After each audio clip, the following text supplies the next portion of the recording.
આપ નિહાળી રહ્યા છો એબીસી ન્યૂઝ। બનાસકાંઠાના ડુવા ખાતે આંજણા ચૌધરી સમાજ દ્વારા રક્તદાન કેમ્પ યોજાયો। 43 બોટલ રક્ત એકત્રિત।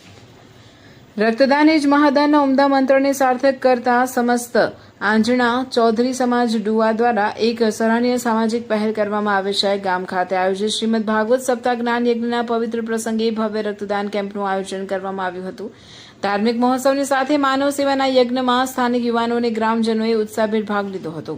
સમગ્ર કેમ્પ દરમિયાન ઉત્સાહી રક્તદાતાઓ દ્વારા કુલ 43 બોટલ રક્ત એકત્રિત કરવામાં આવ્યું હતું, જે આકસ્મિક સમયે જરૂરિયાતમંદ દર્દીઓ માટે આશીર્વાદરૂપ સાબિત થશે। ધર્મ અને સમાજ સેવાના સુંદર સમન્વય બદલ આયોજકો દ્વારા માનવતાના ઉત્તમ કાર્યમાં સહભાગી થઈ રક્તદાન કરનાર તમામ રક્તદાતા ભાઈ બહેનોને હૃદયપૂર્વક આભાર વ્યક્ત કરવામાં આવ્યો હતો। અહેવાલ વિપુલભાઈ ચૌધરી, રાધનપુર।